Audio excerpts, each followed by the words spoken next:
বর্তমানে গ্রামের কিছু মহিলা তালিম করে বা জালসা করে, বিভিন্ন গজল বলে, চাউল ডাউল টাকা পয়সা নিয়ে যায়, সেই তালিম মোবাইলে রেকর্ড করে পুরুষেরা শোনে, তাতে কীরকম সওয়াব হবে?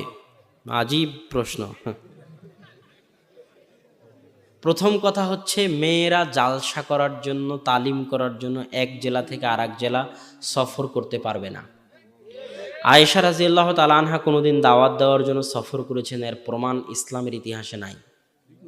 দাওয়াত মূলত ছেলেদের দেওয়া দায়িত্ব। দাওয়াতের জন্য সফর করা কাদের দায়িত্ব?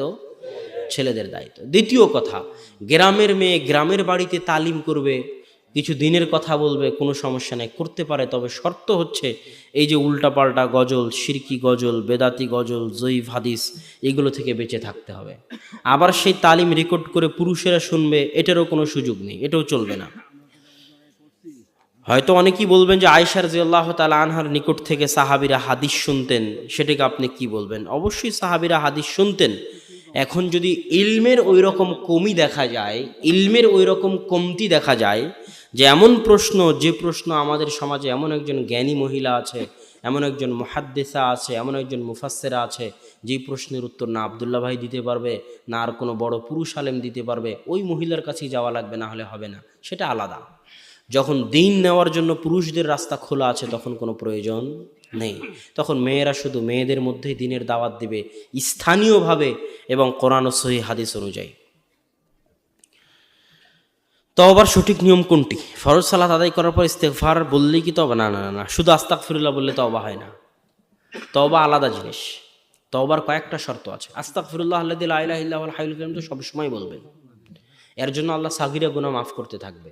কিন্তু কাবিরা গুনাহ তওবা ছাড়া মাফ হয় না। তওবার জন্য প্রস্তুতি লাগে, কয়েকটা প্রস্তুতি। এক, যে বড় গুনাহ করেছেন, ওই বড় গুনাহের উপর অনুতপ্ত হওয়া, কঠিনভাবে অনুতপ্ত হওয়া। আপনি অনুতপ্তই হননি, এমনি বলতেছেন আস্তাগফিরুল্লাহ, এটা তওবা হলো না। ওই গুনাহের উপর, বড় গুনাহের উপর আপনি কঠিনভাবে অনুতপ্ত হবেন। দুই, মনে মনে সংকল্প করবেন, এই গুনাহ আর কোনোদিন করবো না বাবা, একবার ভুলবশত হয়ে গেছে, আর জীবনে কোনোদিন যেন এই বড় গুনাহ সংঘটিত না হয়। কথা কি বুঝতে পারছেন? এটা হলো দ্বিতীয় শর্ত।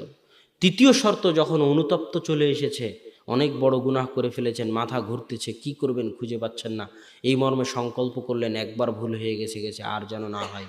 এবার লাস্টে হচ্ছে 2 রাকাত সালাত আদায় করে শুধু ওই গুনাহ থেকে তওবা করার জন্য রাতের অন্ধকারে শেষ ভাগে 2 রাকাত সালাত আদায় করে আল্লাহর দরবারে হাত উঠিয়ে কান্নাকাটি করে মাফ চান।